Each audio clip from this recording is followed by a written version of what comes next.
In July 1997, a triple murder terrified residents in the nation's capital. Investigators could find no immediate suspects and no clear motive for the attack.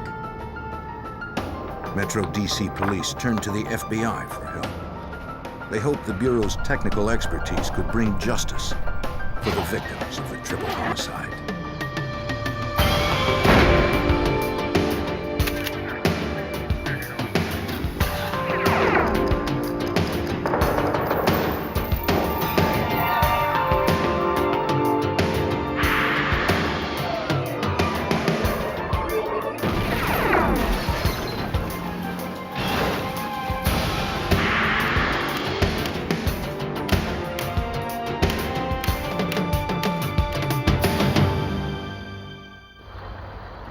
At a Georgetown coffee shop in Washington, D.C., 3 employees were shot to death.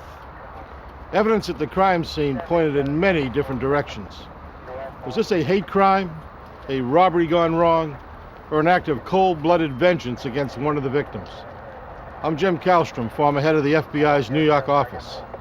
What seemed at first to be a senseless act of violence soon grew into a crime of federal proportions.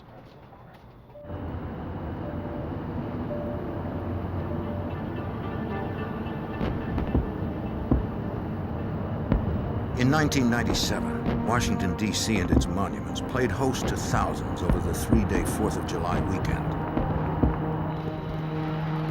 Visitors attended Independence Day celebrations throughout the capital. By Monday morning, July 7th, the holiday was officially over. Inhabitants of the Georgetown section of D.C. were just waking up to face the work week.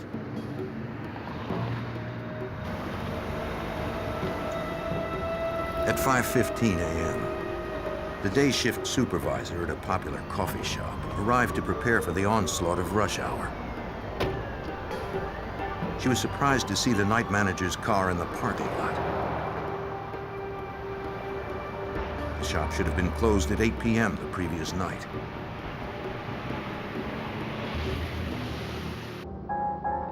She found the lights still on, the music playing, and fresh pastries behind the counter.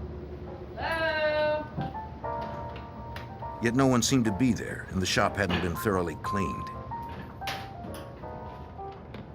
She checked the shift schedule to see who was working the night before.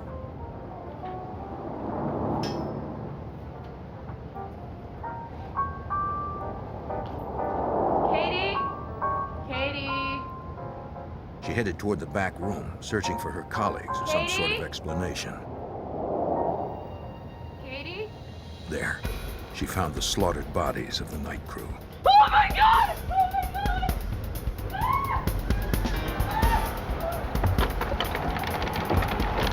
God! She fled the shop and flagged down the first vehicle she saw, a city bus.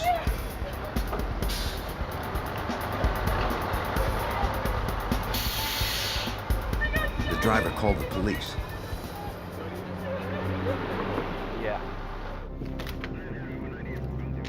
By dawn, the D.C. Metropolitan Police had sealed the shop and began to process the scene. A shoe print found by the front door did not match the soles of any of the victims, nor the day managers. 3 employees were killed by multiple gunshots.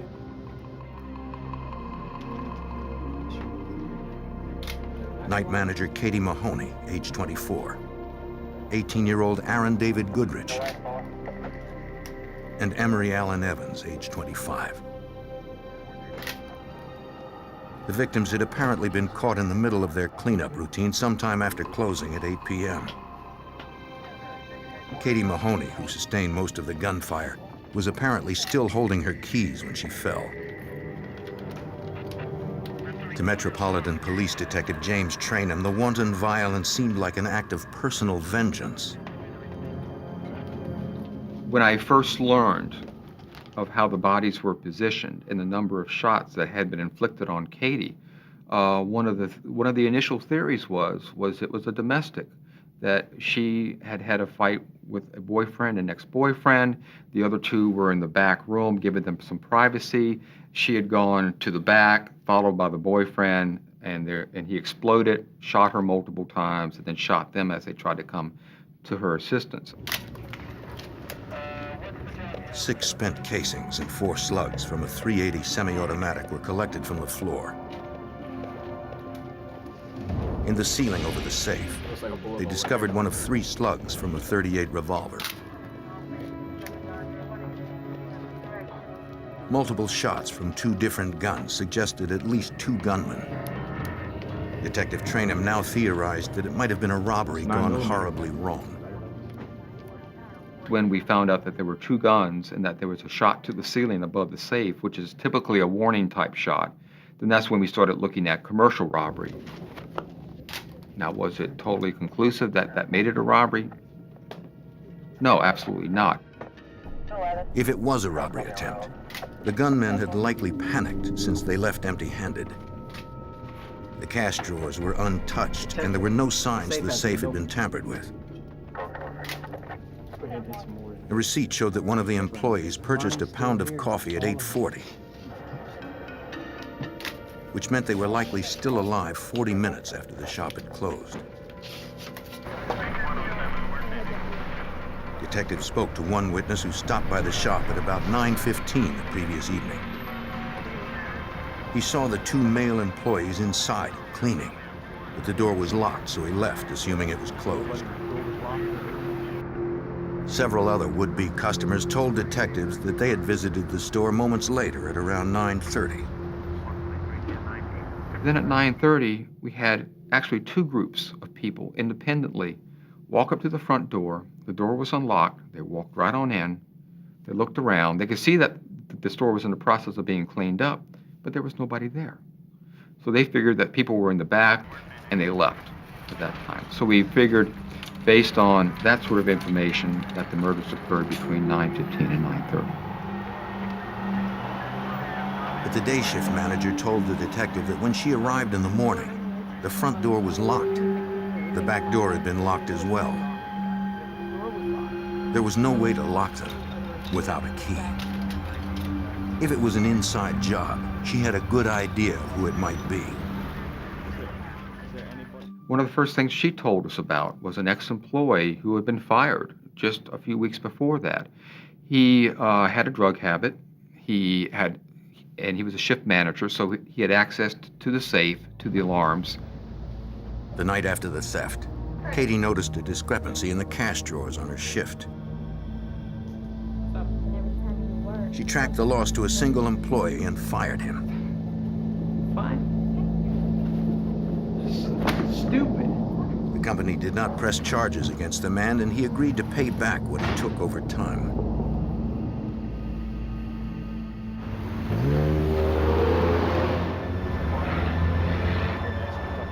Police interviewed the ex-employee at his Georgetown home. He explained that he and Katie had worked out a payback agreement for the money he owed. He claimed to harbor no bad feelings towards her. Investigators photographed the soles of his shoes to compare against the print recovered at the crime scene. They provided no match. He said he was out of town at the time of the murders. His alibi checked out. Thank you. The viciousness of the slayings became clearer at the autopsy. Katie Mahoney had been shot 5 times. Emery Allen Evans had been shot 3 times. Aaron David Goodrich had been shot once, the bullet piercing both lungs and his heart. Slugs removed from the victims confirmed that 2 weapons had been used. The unsolved murders riveted the public's attention. We are deeply saddened by the loss of 3 partners. The owners of the coffee shop chain offered a $50,000 reward for information leading to the killers. Emery Evans, also a barista. Calls poured in. Some believed it was a hate crime against the minority victims. Others claimed it may have something to do with Katie's former internship at the White House. What seemed more likely was that one of the victims may have been an accomplice. who was double-crossed after giving access to the killers. The fact that no money was taken did increase the number of possible theories as to why and actually what happened inside the store.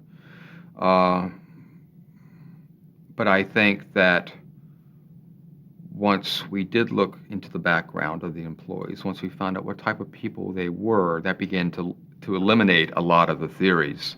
Maybe Katie was supposed to be there. To help focus the investigation, the detective called on his friend from the FBI Washington field office, Special Agent Brad Garrett. Over the years, Detective Trainham had come to rely on Agent Garrett's expertise. I've had a lot of experience in analyzing crime scenes, doing victimology, studying offender characteristics, and so it's sort of like another set of eyes looking at a scene. You know, there's nothing magical about it, but I think Jim respects my opinion and asked me initially to come take a look.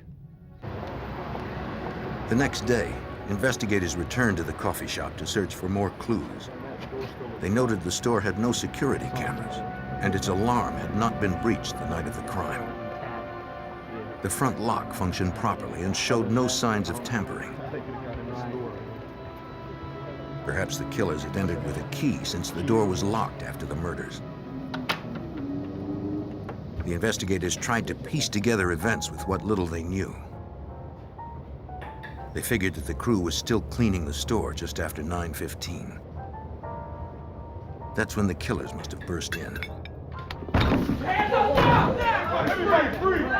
Immediately, the gunmen probably hustled the crew into the back room closer to the safe.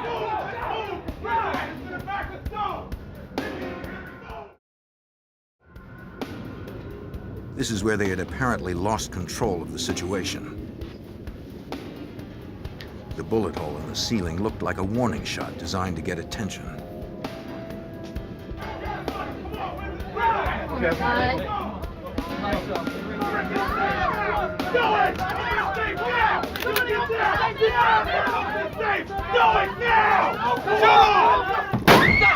The shot to the ceiling, deafening the enclosed space, probably only increased everyone's panic, resulting in this triple tragedy. Investigators concluded that robbery, not murder, was likely the gunman's initial intention.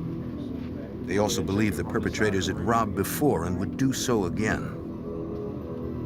It's fairly rare in robbery situations where they kill either the patrons or the employees of the store. So I wasn't really looking at groups that had killed other people. I was looking at groups that came in, guns drawn, were ready to commit violence if they needed to commit violence. So, and again, that's not uncommon for people in robberies, obviously, to pull guns out. But typically people that will rob a commercial facility like this coffee store will typically then target similar type situations. But the scenario presented few clues to the killers' identities. Investigators hoped an overlooked answer remained in the shop. Behind the counter, the detective found Katie Mahoney's to-do list. She had almost completed it the night she was killed. One item she hadn't checked off yet was to apologize to an employee.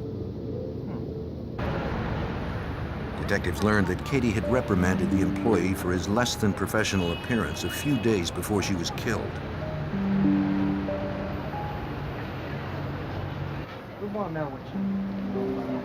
The man said that he bore no grudge against Katie. I was just shooting some pool for my buddy Steve. That's all we were doing. And what's your buddy's He explained that she was sensitive and might have felt concerned that she'd been too harsh with him, but he didn't feel that way. Okay, all right. Investigators confirmed he was with friends when the murders took place. It was another dead end. Check the house. Detective Trainham pored over store procedures and policies and discovered that someone else had been to the store at 2 a.m. We found out that the pastry guy comes with his delivery. When he arrived there that morning, he just assumed that the door was locked, used his key, pushed the carts in, closed it, and locked it behind. And that's how come when the shift manager got there, all the doors were locked. The pastry delivery explained why the front door had been locked, but it did not reveal how the killers gained entry. 3 days after the triple homicide, investigators still had no leads to the killers' identities. The murderers were still on the loose. On July 7th, 1997, 3 employees had been shot to death in a Georgetown coffee shop. A reward offered by corporate headquarters and local businesses for information grew to $100,000, the largest for a crime in D.C. history. The heavy publicized reward induced dozens of false claims. For Special Agent Brad Garrett, chasing rumors is part of the job. One thing you have to do in any of these cases is you have to keep a lot of balls in the air at the same time. You can't just do one thing. So while we're looking at the backgrounds of the victim, disgruntled employees, employees that have been fired, we're also looking at robbery groups. We're also talking to robbery homicide detectives in the metropolitan area about what cases they've had. Is there anybody that sort of fits this genre of what happened? How you doing, bud? Despite their efforts, they found no leads after 2.5 months. Then on September 27th, 1997, Metropolitan Homicide detectives received an anonymous call. DC homicide. The caller claimed that 2 people were involved in the shooting. What's that? One was named Carl. Carl? He didn't know Carl's last name, but described him as thin, mid-20s, with brown skin, according to Detective James Trainham. He said Carl lived on Gallatin Street, described the location where he lived, and he said he lived there with his mother, his wife, and his child, and that they drove a car that was a different color blue. He said, if anybody is telling you anything else, they're May I ask your wrong. name, sir? No. The man promised to call back when he learned more. Detective training. Just got some good information. Investigators checked DMV records and assembled a list of all the cars on Gallatin Street in Washington, D.C. On the 1200 block, they found one registered to a man named Carl Cooper. The car was listed as blue. A criminal background check revealed that 28-year-old Carl Cooper had a record of commercial armed robbery and suspected murder. I got you, man. Go ahead. Carl Cooper and an associate robbed 2 convenience stores at gunpoint in Prince George's County, Maryland in January 1989. When Cooper's associate was later found shot to death, Cooper was the prime suspect, but police never found enough evidence to prove he killed his partner.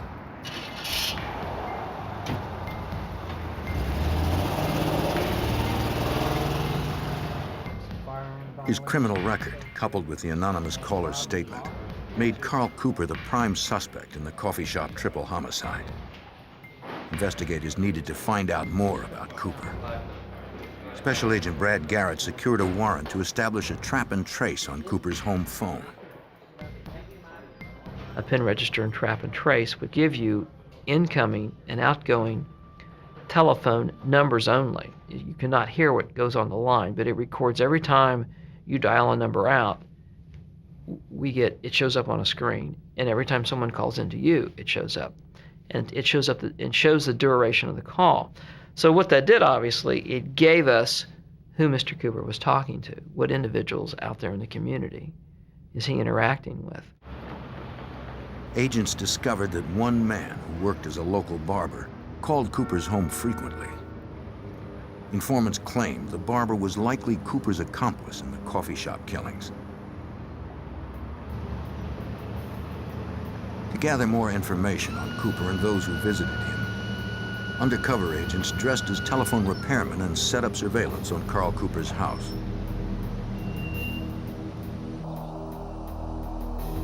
We'd put up a very discreet pole camera outside his house where it would shoot 24 hours a day on his front door to see, obviously, who's coming and going, what hours does he keep, what is his routine, what cars does he get into, who comes to visit him.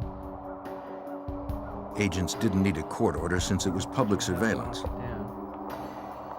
They monitored Cooper around the clock and created a videotape record of everyone entering and leaving the They had it right house. on the house, right? Yeah, look, as you Okay, great. I can zoom up if we need to. Pretty much go any way we want. They identified his child and his wife. The surveillance was not limited to his home.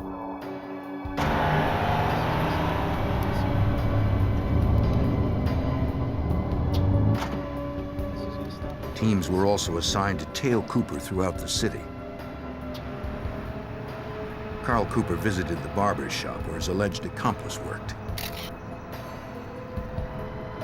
Investigators needed to somehow confirm if the barber had been involved in the coffee shop killings. They hoped a trap and trace on his phone would tell them more. At this point, we're just trying to figure out who this guy is in the barber shop and what is his relationship with Carl, and had he committed robberies with Carl. So we did a background on him. He had served time for armed robbery.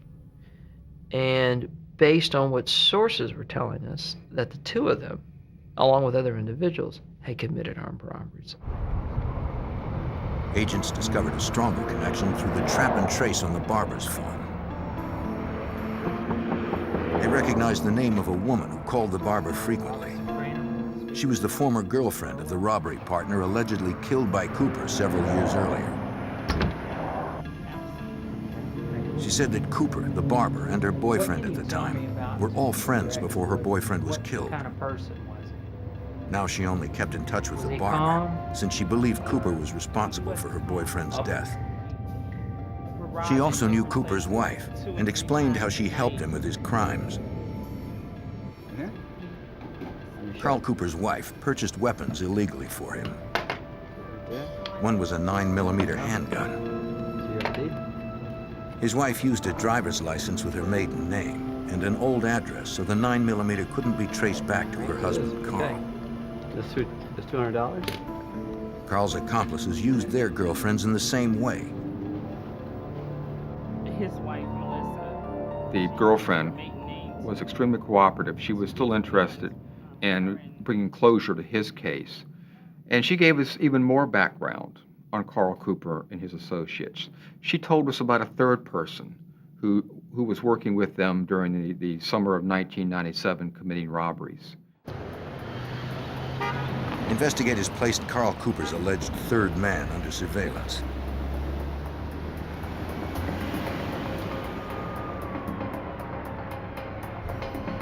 He was a small-time crack dealer. If he in fact knew anything about the murders, his blatant criminal activity made him a liability to Cooper.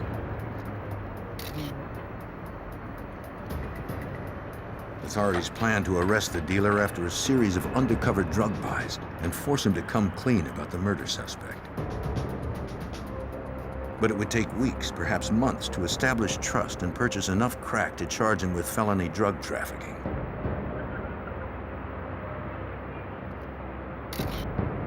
If they arrested him before that, the charges would not be stiff enough to leverage his cooperation. Until then, investigators had no evidence to arrest Carl Cooper for the coffee shop triple homicide. And as time passed, Cooper would be more difficult to get to since he had insulated himself with so many. By the end of July 1998, over a year had passed since 3 employees at a Georgetown coffee shop had been shot to death. The FBI and DC Metro Police believed that 29-year-old Carl Cooper and at least one accomplice were responsible. But investigators still had no direct proof. To find it, they pursued Cooper from all directions, tracing his calls, watching his house, and surveilling his associates.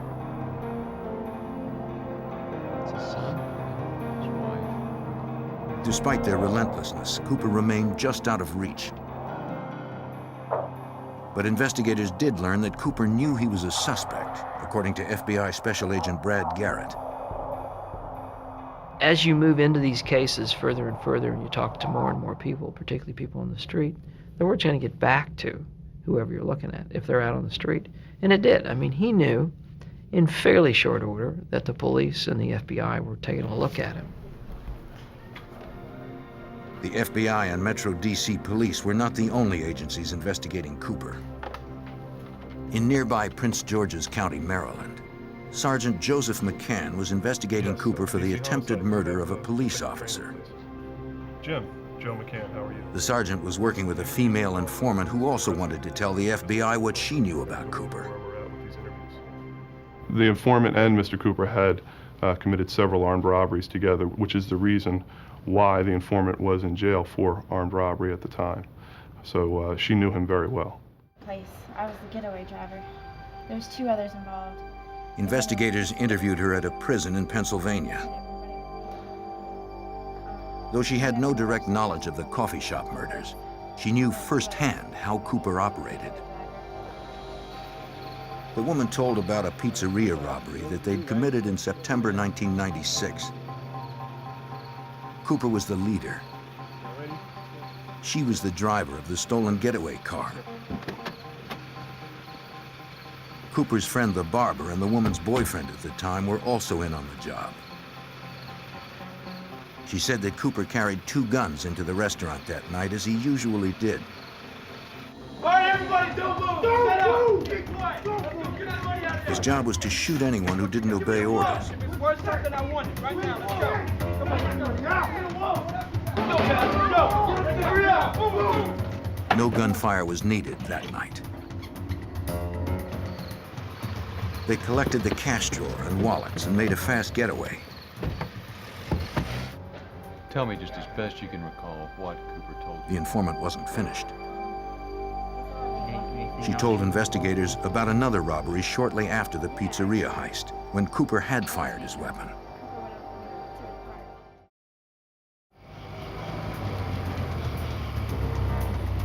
That evening, Cooper carried a 9mm and a stolen .38 revolver. The barber drove the getaway car. Their plan was to rob couples parked in Avondale Park in Hyattsville, Maryland.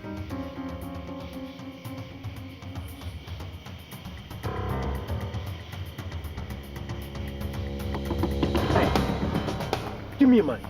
Cooper was unaware that the man he attacked was an off-duty Maryland officer.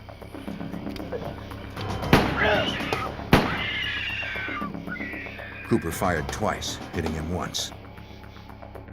Eric, I believe his name was. The informant said that Cooper had told her about it the next day, when the news revealed that the man he shot was an off-duty police officer. How long had you been? Fortunately, the officer survived the attack. A check of police reports confirmed everything the informant had said. Special Agent Brad Garrett had every reason to believe her. Her level of detail was just phenomenal, which she was able to lay out when it happened, where it happened, what time it happened, who participated, even the interaction between the robbers and the victims that we knew about, obviously, through what the victims had told us during the robbery. So she was really a pot of gold in this case. The information demonstrated that Cooper wasn't just a violent criminal. He was the leader of a band of robbers. The informant had provided facts that the FBI could build a case around. She was basically the first bit of information that, in my mind and in the prosecutor's mind, that really started fitting a RICO case or a racketeering case, where you've got a group that's committing violent acts interstate, robbing commercial facilities, and that we saw through her the real possibility of putting together a federal RICO indictment that would include the coffee store triple murder. Building a racketeering case that proved Carl Cooper was the leader of a criminal organization meant outlining those activities in detail. The FBI secured a warrant to wiretap Cooper's phone. Now they could capture conversations, not just phone numbers. We're going to record any incoming conversations as well. As part of the warrant, they also cloned Cooper's pager number. Anytime someone paged Cooper, the agent's pager would also beep. With everything in place, Detective Trainham hoped to stimulate conversation between Cooper and his associates. They began by inquiring on the whereabouts of the 9mm handgun purchased illegally by Cooper's wife. Well, we knew that his wife had made that purchase of a handgun for him in 1996. So what we did was we went out to the address that she had given the gun shop when she had purchased the gun, and it turned out to be her mother's address. As a ruse to get information, investigators asked the mother if her daughter still had the 9mm handgun. They told her they needed to complete a routine check of its serial number to verify whether it had been used in a crime. Well, she hasn't called me. I have not disowned, I just have not heard. The woman claimed that she had not spoken to her daughter since they had had a disagreement some time ago. Investigators felt sure that she was lying. As we were walking back to the car, a distance of less than 50 feet, Carl's pager starts going off with 911, 911 behind it. And we knew that we had probably struck some kind of nerve there at that point. Already. She doesn't know where she is. The number. I don't believe it. Agents monitoring Cooper's home phone heard the mother call to warn that authorities were looking for her daughter's gun. Hey, here it comes again. Cooper's wife tried paging Carl, but he didn't respond.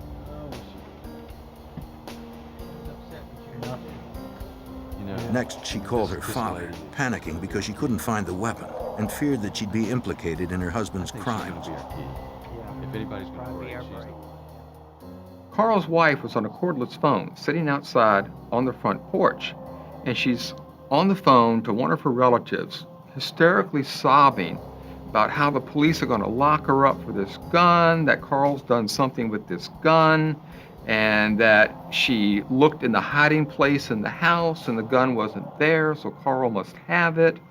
And she was just going on and on and on. So then she calls Carl, and he's on his way home. He's on a cell phone on his way home, and she says, "Carl, I'm going to call this police officer right now." And he's screaming at her, "No, no, don't call." I mean, just screaming at her on the phone. After Cooper's wife hung up, investigators went to her residence to speak with her directly. Wife said they were here. They knew she and Carl were home, but no one came to the door.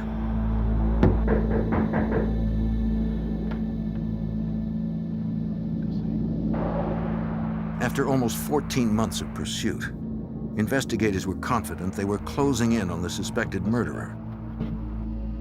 But Cooper was not the sort of man to sit idly by and allow himself to be cornered.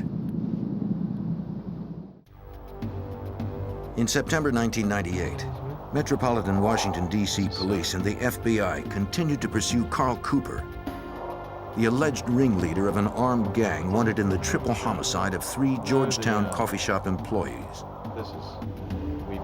Surveillance of Cooper's house, phone, family, and friends began to pay off for investigators. Detective James Trainham overheard an incriminating conversation between Cooper's wife and the girlfriend of one of Cooper's alleged accomplices. So she's trying to figure out why the police are looking at Carl. And she starts what we call this guessing game. And she goes, "Was it for the shooting in the park?" Missy goes, "No." "Was it for the robbery of the pizza place?" She goes, "No." And then she says, "Well, what is it?" And Missy goes something along the lines of, "You know, that thing I told you about, that thing in Georgetown." And the other woman brings up, "You mean the coffee shop?" And she goes, yeah. At that point, we knew that his wife and this other woman had intimate knowledge of all these other crimes that Carl had committed. This is $200? Using her maiden name and mother's address, investigators were already aware that Cooper's wife had purchased a 9mm illegally for her husband. Now they would turn up the pressure on Carl's wife to reveal the whereabouts of the handgun. Investigators showed up at Cooper's wife's workplace unannounced to again ask her where the 9mm was. According to Detective James Trainham, they caught her completely off guard. which was their intention. We're here to talk to you about the gun. And when she saw us, it was like she hit a brick wall. I mean, just her face dropped. She began to shake. She became very nervous. And we're, just very, very calm. Mrs. Cooper, we don't know why you're so upset. This is just a routine investigation. You okay at home? Cooper's wife told them that she still had the 9mm handgun, but it was in storage in Maryland. I don't know. Good. She agreed to turn it over to them later that evening at her grandfather's home.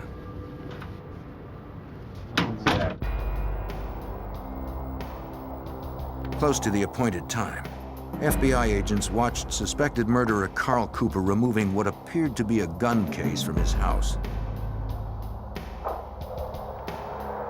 Agents were not sure what to expect at the meeting with his family. Garrett. Maybe it was a trap. Cooper just left in the car. He had the gun with him. The agent wore a wire to alert other agents parked close by if they should need assistance. Why you in my house? As they approached Cooper's wife's grandfather's Maryland home, Cooper confronted them. Your house, you here? He accused the agents of harassing his wife, but he didn't prevent them from going inside. Her grandfather and child sat at the table with the gun. Do not touch the gun. Since the 9mm handgun was already in plain view, investigators were legally permitted to seize it.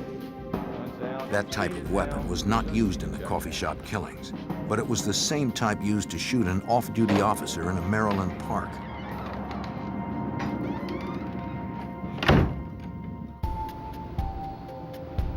Agents sent the gun to the ballistics lab where it was test-fired and compared to the slugs removed from the wounded officer. Shallow grooves imprinted by the inside of the barrel on each of the slugs did not match. But the marks made by the weapon's ejector pin on the shell casings matched those on the shell casings collected from the crime scene.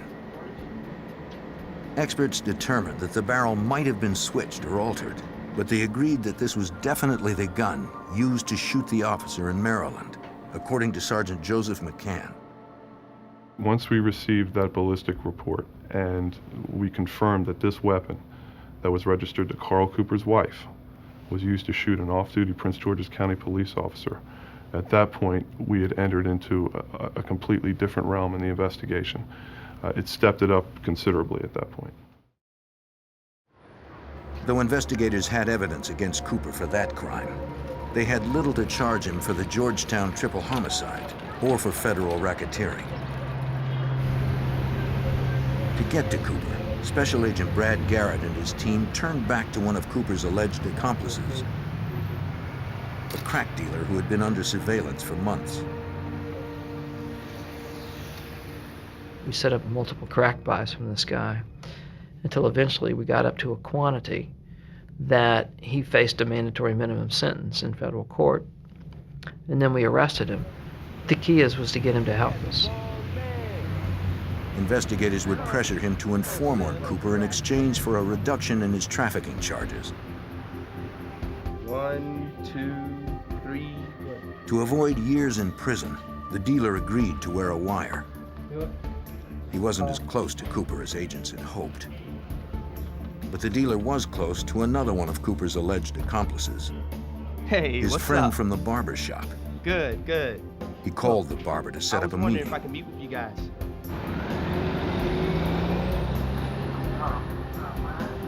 The entire conversation would be caught on tape.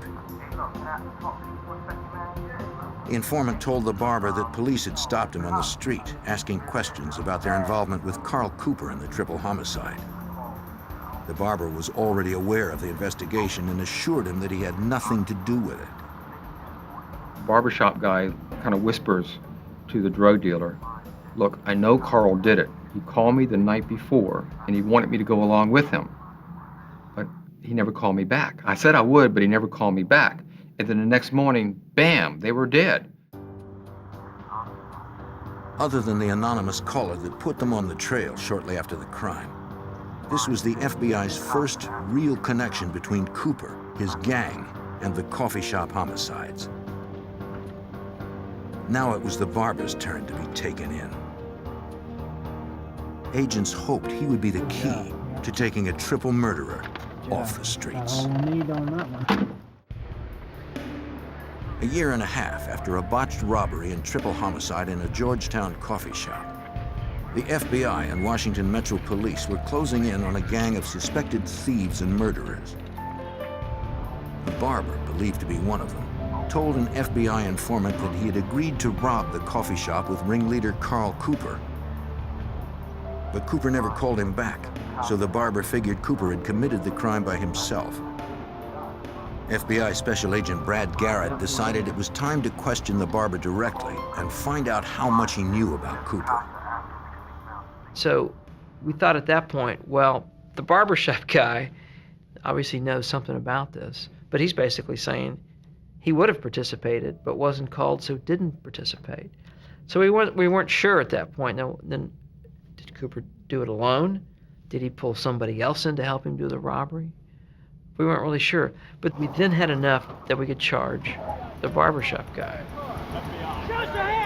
Early in the morning, authorities followed the barber from his home and cornered him in an isolated location. Agents wanted to be certain that no one, especially Carl Cooper, knew that Cooper's suspected accomplice was being taken in.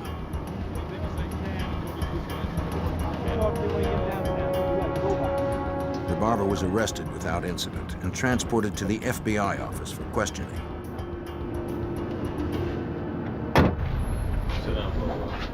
The man once again denied any participation in the coffee shop homicides.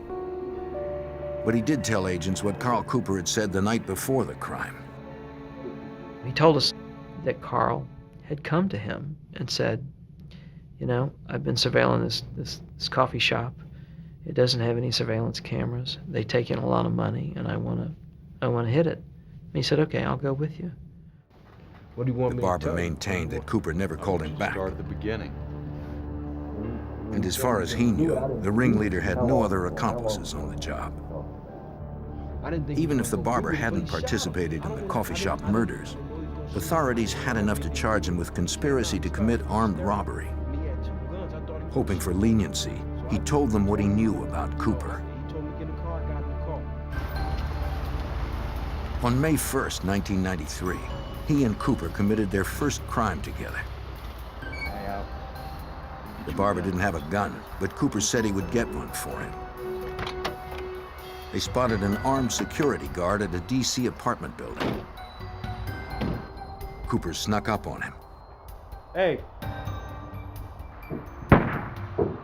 When the guard tried to draw his weapon, Cooper shot him, then took the dead man's gun. Look, man, I got him. Carl runs to him, and they take off. So that's a murder we didn't even know about that Cooper had done. So that also was another case that was rolled into this RICO indictment. We ran into the pizza store, and it was the barber understood that stopping Cooper was the FBI's ultimate goal. He agreed to wear a wire and meet with Cooper.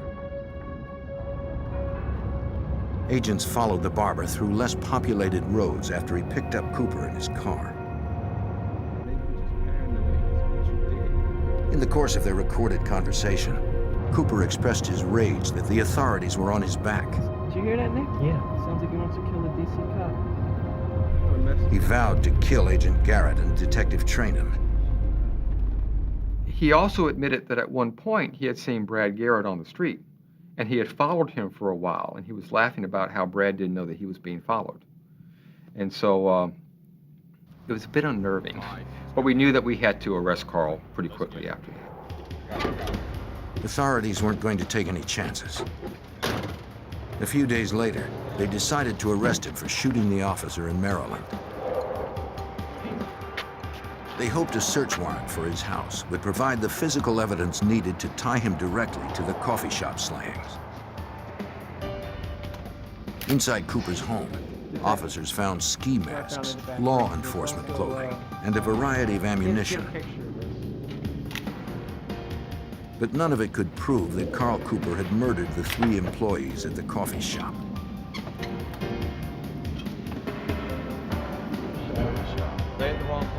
The FBI's last hope was to sweat it out of him. Cooper knew that all they had was evidence of conspiracy and hearsay from secondary sources. Stressed out the most. You know who you're really hurting the most by not talking. Despite 2 hours of grilling, Cooper remained steadfast in his denial. Time had run out on the investigation. We did not have a good case on him for the coffee shop murders. But if we charged him with the racketeering in D.C., then we would be under a time constraint to get him indicted and convicted. And we just didn't want to place ourselves under that constraint. So we decided that PG County had the strongest case, that they were the ones that were going to be able to hold him without letting him get out of jail, thus placing all of our other people in jeopardy. After his interview in D.C., officers from Prince George's County, Maryland, came to transport him to their jurisdiction. There he would face charges of shooting the off-duty police officer. But Cooper was preoccupied by the FBI's investigation. He demanded to take a lie detector test to prove his innocence. Cooper took one in Maryland, but failed miserably. That's when he finally broke.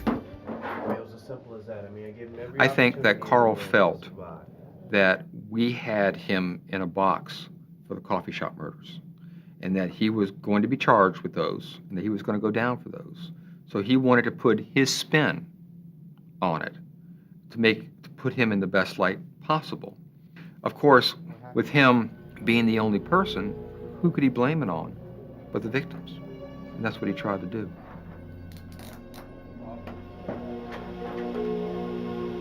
Cooper actually made 3 separate confessions, each time taking more of the blame.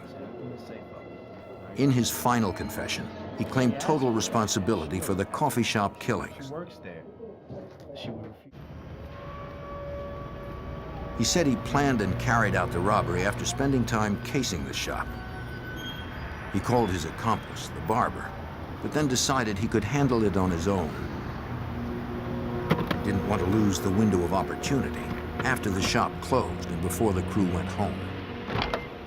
He admitted to Sergeant Joseph McCann that he brought 2 weapons to the scene, which was his signature. Carl Cooper's approach when he committed robberies was very businesslike. It was a business to him. It was not personal. If you did exactly as he said, usually you would make it out of there. But on that night, 3 of Cooper's victims did not.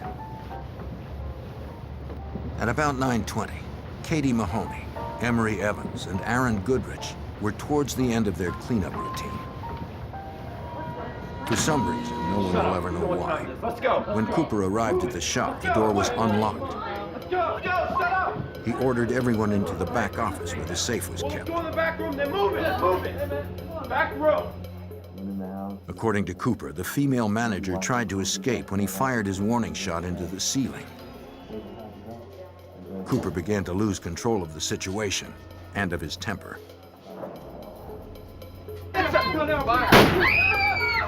He shot her first,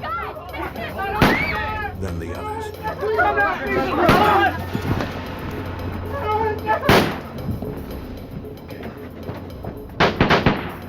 Cooper shot Katie 4 more times and left with nothing.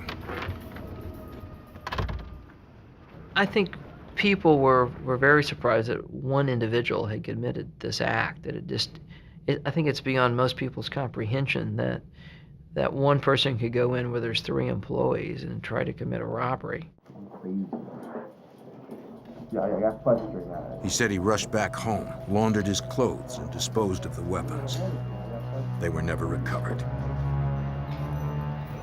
In February 2000, more than 2 years after the triple homicide, Carl Cooper confessed to and was convicted of 48 charges stemming from that crime, as well as the murder of a security guard, the shooting of the off-duty police officer, the robbery of the pizzeria, and leading a racketeering enterprise.